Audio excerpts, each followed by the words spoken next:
Hello everyone, bonjour tout le monde. So thank you Gavin for a nice introduction. So my name is Maarten Verschuere and I'll be talking to you today about why and how you can use great data to build brands. And as Gavin said, I come from retail. I work with Procter & Gamble in Cincinnati and I work for CATALINA. Now, as Gavin said, CATALINA collects all behavioral transactional retail data from a whole network of retailers. So for every basket that passes the till, we know who bought the basket, what was in the basket, how much they spent, and we can actually track these baskets of those people for 3 years. So we know how much they spent on each brand, how much they spent on each category, when they changed, and how they changed their purchase behavior. Now, that's all very cool because it allows us to help retailers and manufacturers gain insight about their consumers and activate on that data. Now, what CATALINA does is, it's not only about insight, it's about action. That's what people keep on saying across presentations. So, CATALINA's proposition is that we're multi-channel, consumer-centric, precision brand building machine. Now, first thing that counts is consumer-centric. A lot of companies today say, oh, we have to be consumer-centric, it's all about consumer. And then they send out mass media, terrible campaigns that reach an uncontrolled audience. Well, that's not consumer-centric. Consumer-centric for us is one-to-one. We can speak with individual shoppers one-to-one. And we can speak through multi-channels. We speak through in-store coupons, we speak through mobile, we speak to online ads and a couponnetwork.com website. And we use our channels to build these brands, to give the right message to the right audience. Now, I have 2 points to make today. First one is, so this is our network, by the way. So if you buy something in Kroger in the US, in Carrefour in France, in Sainsbury's in the UK, we know what you did. It's in our data, I can see that, just so you know. Now, 2 points for today. Smart is the new sexy. And great data allows you to know, activate, and measure real time. Now, what do I mean smart is the new sexy? Well, it's pretty obvious for you guys. I mean, I've seen many presentations already that kind of touch upon this. In the old days, when people just had one television and read one newspaper and saw one billboard when they went to work, life was easy for marketeers. They went to work, they started drinking, harassing the secretaries a little bit, you know the story. And then they came up with a nice, sexy slogan. They put the fonts on television who said, hey, beer is cool. And everybody just said, hey, fonts just said beer is cool. That's great, let's go and buy beer. That's how it worked. Not so much anymore in this time of year, because now we have consumers that are also channels. As Randy said in her presentation yesterday, people are platforms. Everybody who has a blog, who has a Facebook account, can say, hey, I like this, you know. So there, instead of one television, instead of 5 limited channels, there are now an infinite number of channels. So every consumer is a channel, which means that you no longer have to invest $10 million in advertising to reach a mass audience. You can actually be smart, and you can control your audience. You can say, actually, I just want to talk to the people that really matter to me using the right channels. So if I target the right people, they can like me on Facebook, and then boom, mission accomplished. Instead of spending 10 million, I only had to spend 1 million. So in these days, the smart people will win, not the sexy people, thank God. Now, great data. So first thing great data does is it allows you to know just a fact. 1.5% of shoppers drive 80% of sales, which means a very small audience is driving your sales. You can say, hey, everybody loves Justin Bieber. Everybody, you have to target everybody. That's not true. Not everybody likes Justin Bieber. Who likes Justin Bieber in this room? Like 4 people?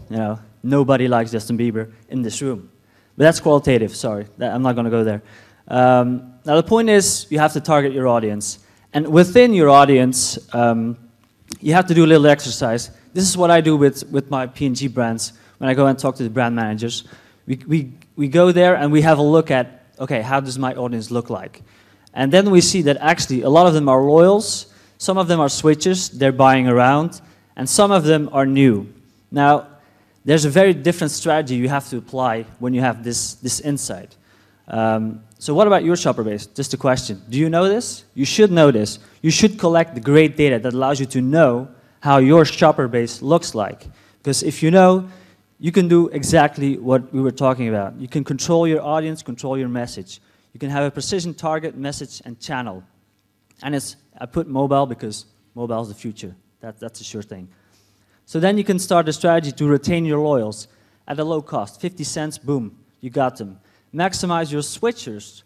That's going to cost you a little bit more, but you know, because you control your audience, you control your channels, you can do it really efficiently. You can do it smart. And then you acquire new customers. They are expensive. You can't expect to just throw something at them and expect results. No, you really have to invest, give them an incentive for them to make them say, okay, I've never tried this, but I will try it today. And you will see, if I only had one budget for an uncontrolled target, I might have said, okay, $1 to everyone. Now, in that case, what you would see is you would actually give too much money to your loyals because they were buying you anyway. You would be subsidizing them. You would be giving just enough to your switchers, but you will never get your new shoppers in because they wanted more.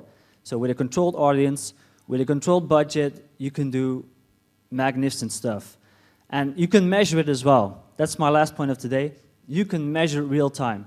If you have an individual in a shopper level database,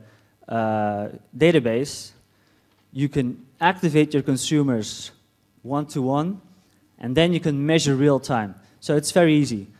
If you don't understand, just hire some smart analyst. But you have a target you want to reach. You control some of them, so you don't send them any messages or incentives. And the ones that do get the message, you will see jumping up. You will see them changing their behavior. And the difference between that target group and the control group is exactly how much your campaign delivered. From that, you can learn again, you can know again, you can activate again, and your ROIs will be through the roof. Thank you. Great.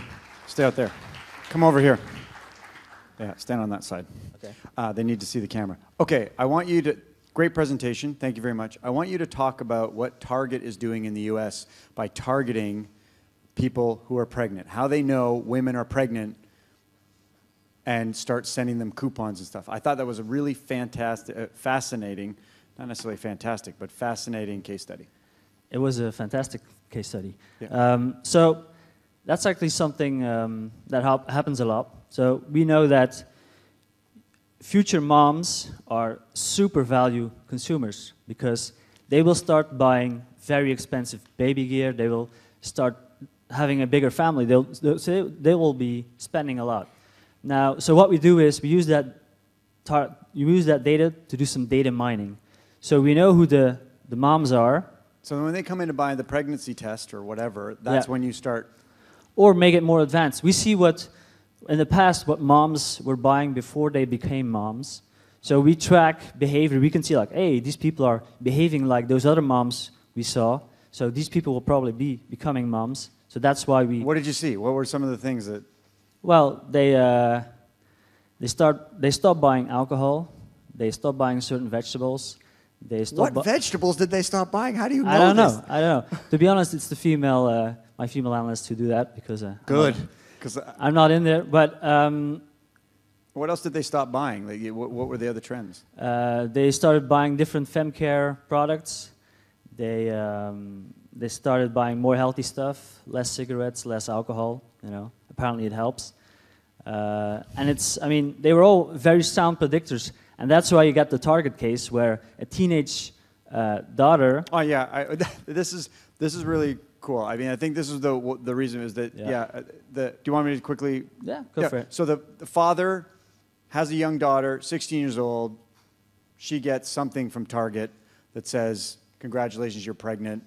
He's like, "My wife's not pregnant. Had no idea." Opened the pack, addressed to his daughter. He says, "You can't possibly be pregnant. Why would Target be sending you this?" She's like, "I am." right? So this was what was shared, and then you told us at South by Southwest, you said that there was more. These were all these predictors were coming from. Yeah. So how do you stop 16-year-olds who are possibly pregnant from getting this? Can you weed that out? I mean, they are consumers, you know. We don't exclude anyone. If they have money, we'll take it, you know. Be honest. I love your answer. Thank you very much. I really appreciate it. Great presentation.